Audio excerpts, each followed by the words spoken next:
আসসালামু আলাইকুম সম্মানিত দর্শকবৃন্দ।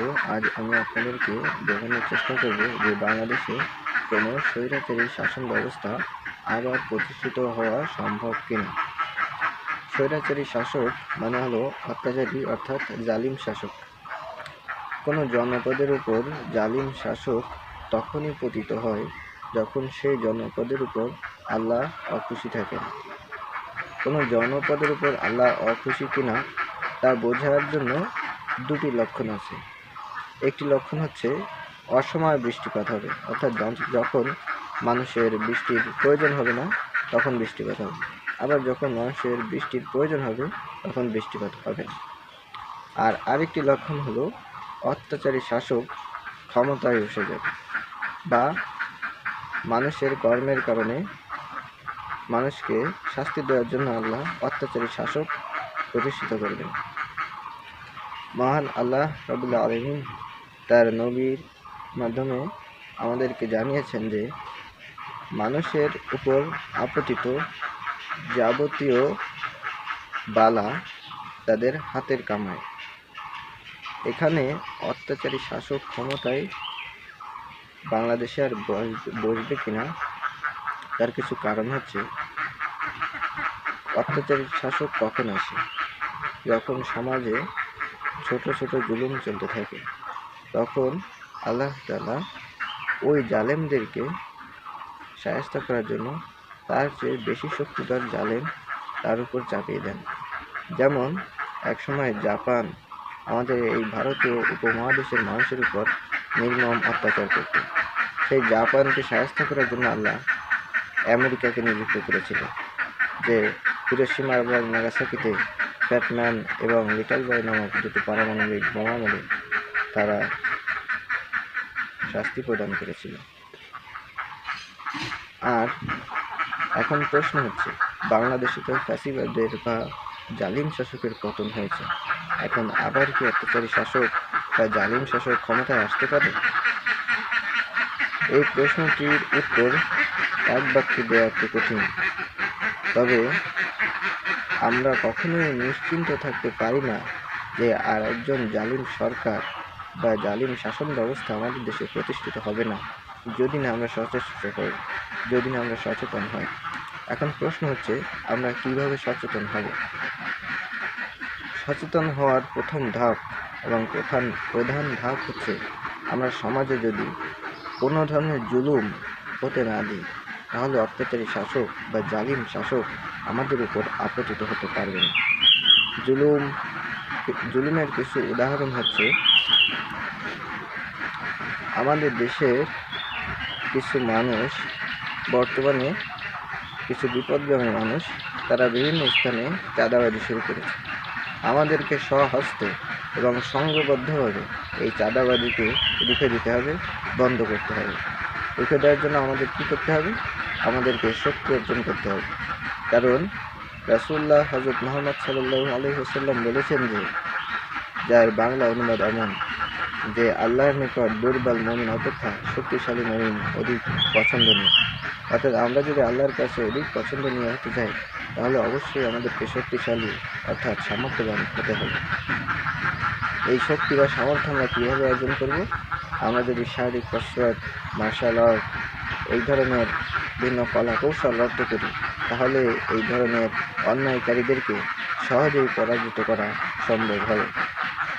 সমাজে আরেকটি জুলুম হচ্ছে, বর্তমান সমাজে যেটি অনেক ব্যাপকভাবে দেখা যাচ্ছে, সেটি হচ্ছে অনেক ছেলে বিয়ে করার ক্ষেত্রে যখন কোনো মেয়ের উপযুক্ত হয়, অর্থাৎ ওই মেয়ের জন্য ওই ছেলে উপযুক্ত, তার সত্ত্বেও ওই ছেলের সাথে ওই মেয়েকে বিয়ে দেওয়া হয় না। হয়তো তার টাকা কিছু কম আছে, হয়তো বা তার সম্পদ জায়গা জমি কিছুটা কম আছে, হয়তো বা তার উচ্চতা কিছুটা কম, হয়তো বা সে একটু কম স্বাস্থ্যবান, কিন্তু তার ফরেজগারিতে, তার তাকওয়ায়, তার আখলাকে কোনো ত্রুটি নেই। তার সত্ত্বেও তার সঙ্গে ওই মেয়েকে বিয়ে দেওয়া হচ্ছে না। এটি আমাদের দেশে এখন মহামারী আকার ধারণ করেছে। মানুষ বিয়েটাকে এখন বাণিজ্যিককরণ করে ফেলেছে। এখন এটাকে মানুষ এক ধরনের ব্যবসা করে ফেলেছে। ছেলেটাও বিয়ে করার জন্য সম্পদশালী মেয়ে খোঁজে। মেয়ের পিতামাতাও মেয়েকে বিয়ে দেওয়ার জন্য টাকাওয়ালা ছেলে খোঁজে।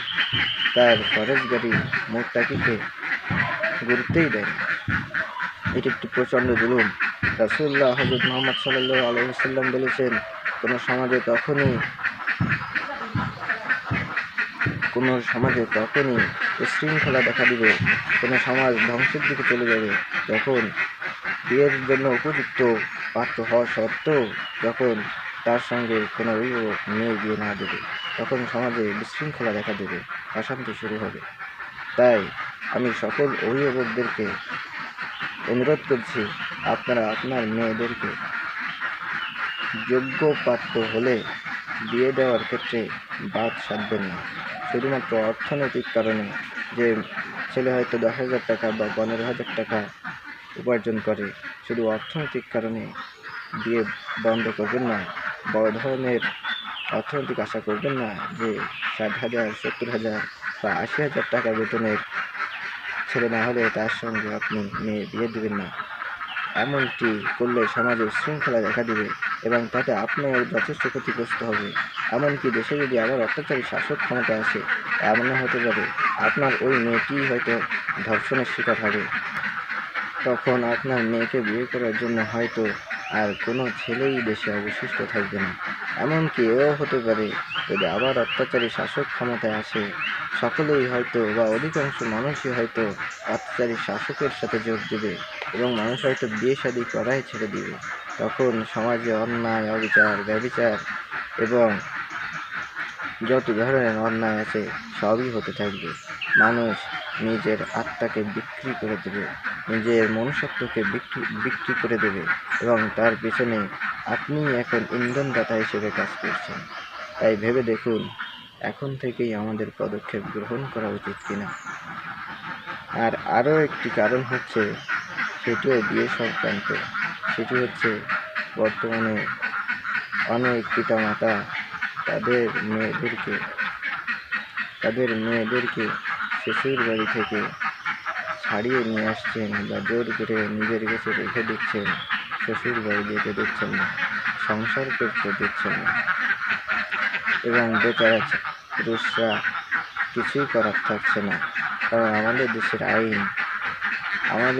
আইন পুরুষদের জন্য একটি স্বৈরাচারী বা অন্যায় আইন, যা পুরুষদেরকে কোণঠাসা করে রেখেছে।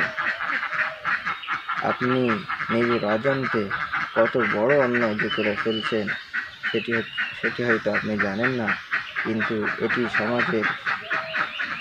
সমাজের চরম বিশৃঙ্খলা ডেকে আনছে। আর সমাজের বিশৃঙ্খলা মানেই স্বৈরাচারী বা জালিম সরকারের ক্ষমতায় আসার পর সুগম হওয়া। আর একটি কারণ যেটি রয়েছে, সেটি হচ্ছে রাসূলুল্লাহ হযরত মুহাম্মদ সাল্লাল্লাহু আলাইহি ওয়াসাল্লাম বলেছেন যে, আমি সেই জনগোষ্ঠীকে অনেক বেশি ভয় করি যে জনগোষ্ঠীর অধিক সংখ্যক লোক অবিবাহিত। এখানে ভয় করি বলতে বোঝানো হয়েছে যে সেই জনগোষ্ঠী ধ্বংসের দিকে চলে যাচ্ছে, আর সেই জনগোষ্ঠীর ধ্বংস অনিবার্য। এখন আপনারা বাংলাদেশের দিকে দেখবেন, বাংলাদেশের যদি 100 জন মানুষের মধ্যে হিসেব করা হয়, তাহলে কমপক্ষে 30 জন মানুষ বা তারও বেশি হবে, 30 জন মানুষ অবিবাহিত বা তারা কোনো সঙ্গীহীন, অনেকে বিপত্নী, অনেকে বিধবা, অনেকে বিয়ে করতে পারেনি। এটি সমাজের জন্য একটি চরম অভিশাপ এবং এটি সমাজে বিশৃঙ্খলার দরজা সবসময় খোলা রাখে। তাই সমাজে এই বিশৃঙ্খলাগুলো যেন না হতে পারে, সেজন্য আমাদের সজাগ দৃষ্টি রাখতে হবে। আমাদের পুরুষদের সংখ্যা আমাদের দেশে মহিলাদের চেয়ে কম, যে কারণে পুরুষরা একটি করে বিয়ে করা সত্ত্বেও অনেক মহিলাই একা থেকে যাচ্ছেন, যারা সমাজে বিশৃঙ্খলা এবং ফিতনা ছড়িয়ে বেড়াচ্ছে।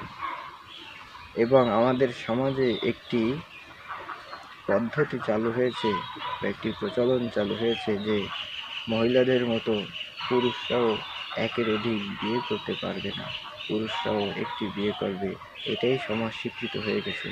কিন্তু দেখুন, একটি বিয়ে করার কারণে অনেক মহিলাই আজ সমাজে বিশৃঙ্খলা ছড়ানোর সুযোগ পাচ্ছে বা ছড়াচ্ছে, অনেকে বাধ্য হয়ে ছড়াচ্ছে। তাই যেসব পুরুষের সামর্থ্য আছে বা মহিলাদের মধ্যে ইনসাফ করার মতো যোগ্যতা আছে, তাদের অবশ্যই একাধিক বিয়ে করা উচিত। তাহলে সমাজে এই শৃঙ্খলা ফিরিয়ে আনা সম্ভব এবং বিশৃঙ্খলার হাত থেকে সমাজকে বাঁচানো সম্ভব। তাই আমি এখানে মাত্র 3টি কারণ তুলে ধরলাম, যে এই 3টি কারণ যদি চলমান থাকে, তাহলে আবার অত্যাচারী শাসক বা ফ্যাসিবাদী শাসক দেশে ফিরে আসতে পারে বা ক্ষমতায় আবার অধিষ্ঠিত হতে পারে। সে যে দলের মাধ্যমেই হোক না কেন, হোক আওয়ামী লীগ, হোক বিএনপি, হোক জাতীয় পার্টি, বা যে কোনো দলের মাধ্যমেই সেটা হতে পারে। তাই আমরা যদি সকলে মিলে যদি জুলুম বন্ধ না করি, তাহলে অত্যাচারী শাসকের কবলের থেকে, অত্যাচারী শাসকের ছবল থেকে বাঁচা আমাদের পক্ষে যে কোনো দিনই সম্ভব হবে না। আল্লাহ আহকামুল হাকিমিন, আল্লাহ বিচারকগণ শ্রেষ্ঠতম বিচারক, তিনি একটুও ছাড় দেবেন না। তিনি বিচারের ক্ষেত্রে কখনোই পক্ষপাতিত্ব করবেন না।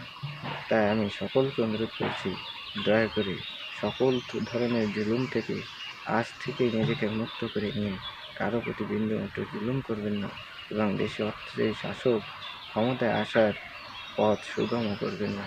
আসুন আমরা সবাই মিলে এই দেশকে একটি শান্তিপূর্ণ, একটি মদিনার রাষ্ট্রের মতো একটি সম্মানিত রাষ্ট্রে পরিণত করি। সেই উদ্দেশ্যে আমরা কাজ করি। আমরা যদি হাজার বছরও জীবিত থাকি, একদিন ঠিকই আমাদের মারা যাওয়া লাগবে। আমরা যদি লক্ষ বছরও বেঁচে থাকি, ঠিকই একদিন আমাদেরকে এই পৃথিবীর ইহকালের জগৎ ত্যাগ করা লাগবে। তাই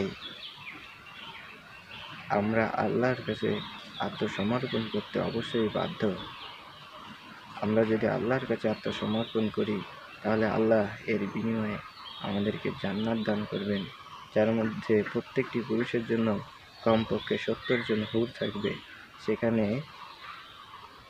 সেখানে আমাদেরকে আমাদের ইচ্ছা অনুযায়ী ফলমূল দিয়ে আহার করানো হবে, এবং যেখানে ঝর্ণা থাকবে, এবং যেখানে অনেক সুন্দর পরিবেশ থাকবে, কোনো কোলাহল থাকবে না, কোনো ধরনের সমস্যা থাকবে না। তাই আশা করি বোঝাতে পেরেছি। ধন্যবাদ।